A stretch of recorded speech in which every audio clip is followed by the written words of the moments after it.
alimentos que provocan un subonazo de la glucosa, esos famosos picos de insulina, ¿verdad? Pero ¿sabían ustedes que hay otros alimentos que por el contrario nos ayudan a contrarrestar de inmediato esos subonazos de glucosa? Está con nosotros el médico Emanuel Bonilla, quien es cirujano y además educador en diabetes. Doctor, muy buenos días y explíquenos por favor qué son esos famosos picos de insulina. Bueno, Rafael, buenos días, muchas gracias por el espacio.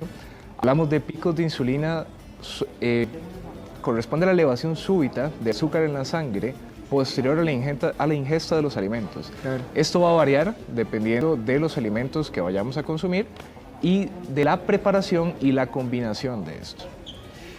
La red social de Facebook está abierta para que ustedes hagan todas las preguntas que quieran al doctor, ¿verdad? Ahora sí, doctor, veamos esos alimentos que suben el azúcar, ¿verdad? Claro. Vamos a ver ahí en pantalla justamente, ¿verdad? Y es que, por ejemplo, la miel, el azúcar de mesa, la leche. Doctor, por ejemplo, cuando hablamos del azúcar de mesa. Claro, tradicionalmente podemos escuchar que los carbohidratos los vamos a dividir en carbohidratos simples o complejos, pero hay otra clasificación en la que vamos a conversar de que hay carbohidratos de bajo, medio o alto índice glicémico. Esto suena muy complejo, básicamente lo que queremos es que entendamos que entre más fácil sea el azúcar de procesar, más rápidamente va a elevar nuestro azúcar en sangre. El azúcar de mesa es un azúcar sumamente simple. En cuanto la ingesta de ese alimento se produce, se va a elevar mucho la insulina en la sangre, el azúcar, perdón, y eso va a provocar un pico de insulina que va a generar el famoso cansancio o la marea alcalina después de comer. Ahora, doctor, veamos entonces los alimentos que más bien por el contrario regulan la glucosa, ¿verdad? Que nos ayudan a contrarrestar esos picos. Tenemos en pantalla varios alimentos que son considerados un poco más complejos de digerir. En cuanto a su digestión va a ser más lenta y tiene mayor contenido de fibra, esto va a evitar que la elevación del azúcar en sangre sea súbita, por lo cual la insulina también va a elevarse de forma más lenta. ¿Esto qué va a provocar? Que no hayan picos de azúcar tan pronunciados y la saciedad sea más prolongada. Entonces no nos vamos a sentir tan cansados durante el periodo posterior a la comida y también tiene bastantes efectos benéficos a nivel de la salud. Doctor, veíamos en la gráfica el banano, ¿verdad? Y muchas veces la gente le tiene miedo al banano porque dice es una fruta muy dulce, además es una fruta muy harinosa y entonces la gente como que le tiene miedo o evita ese tipo de fruta, ¿verdad? Claro. Por esa fama que tiene alrededor.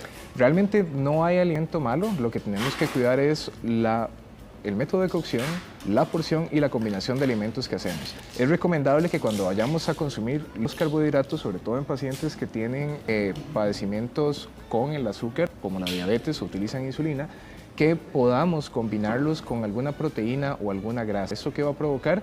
Que el carbohidrato se absorba de forma más lenta y va a minimizar los picos de azúcar, maximiza la saciedad y nos ayuda como tal a mejorar el control de los niveles de azúcar y los niveles de insulina. Bueno, a ver, doctor, ¿qué pasa cuando uno se coma un brownie, verdad? De repente uno se come el brownie solo y otras personas dicen, no, yo me voy a tomar un poco de vinagre de manzana y después el brownie. ¿Ayudan algo?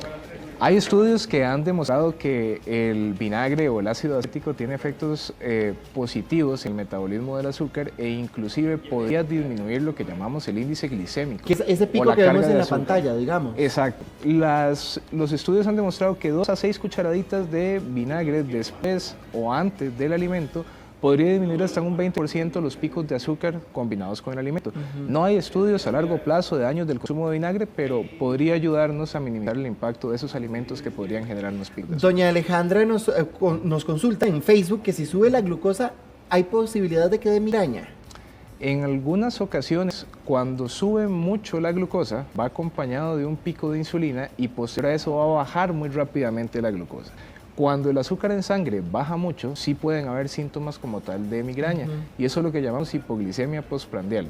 Entonces ahí sería bueno controlar esos niveles y verificar si esos dolores de cabeza van en relación con los picos de azúcar y los picos de insulina que siguen. Ahora, doctor, veamos en pantalla las diferencias entre comer arroz caliente y arroz caliente, pero antes consumir el vinagre, ¿verdad? ¿Cómo se ve? Claro. Es pico, ¿verdad? Bueno, el arroz, si hablamos de arroz blanco, es un producto de más fácil digestión. Si lo comparamos con lo que es el arroz moreno o más entero, va a tener un menor impacto en el azúcar, en sangre. Ahora bien, independientemente de los dos, si agregamos si agregamos vinagre, sí podría disminuir un poquitito lo que es el pico de glucosa. El vinagre tiene varios efectos como enlentecer el vaciamiento gástrico, y entre más lento lleguen los alimentos al intestino, más lenta es la absorción del azúcar y menos pronunciado va a ser ese pico. Entonces sí nos podría ayudar el agregar el vinagre a los alimentos. Vea, a través de nuestro Facebook, Rosario nos consulta, ¿qué podría hacer un niño de 13 años que tiene 650 de azúcar? De pronto, ¿verdad? Eso ya es un diagnóstico. Si va acompañado de síntomas, es un diagnóstico de diabetes, lo mejor que podría hacer es consultar al especialista. En este caso creo que el mejor sería un pediatra con su especialidad en endocrinología para que pueda abordar y pueda dar seguimiento como tal a ese tipo de casos, pero definitivamente puede mejorar la calidad de vida, puede llevar una vida normal, pero sí necesita un acompañamiento de profesionales para trabajar. Ayudemos a doña Mayela, porque dice que a su esposo hace 2 meses le diagnosticaron diabetes, ¿verdad? Él está bajando de peso, y qué pasa con un amor que Dios libre, ¿verdad? La situación que están viviendo en la casa, y además ha perdido el apetito sexual, y esto tiene que ver por la diabetes. Bueno, es importante entender, ¿verdad?, que hay muchas situaciones que pueden impactar en la libido o el deseo sexual y también en el estado de humor de cada persona. La pérdida de peso rápida ante un contexto de diabetes nos puede hablar de que estamos en una situación de catabolismo o pérdida de masa muscular. Aquí sí es importante acudir al médico porque es posible que necesite ayuda de medicamentos como la insulina para que el cuerpo pueda utilizar los alimentos que consume, deje de perder peso y se sienta mejor, porque el azúcar va a estar muy elevado en sangre, pero el cuerpo no lo puede utilizar. Y eso puede venir en relación con los cambios de humor. Él es Emanuel Bonilla, educador en diabetes. Doctor, muchísimas gracias por habernos acompañado. Rafael. Vea, aquí quedan un montón, nos quedamos contestando, ¿está bien? Quedamos contestando.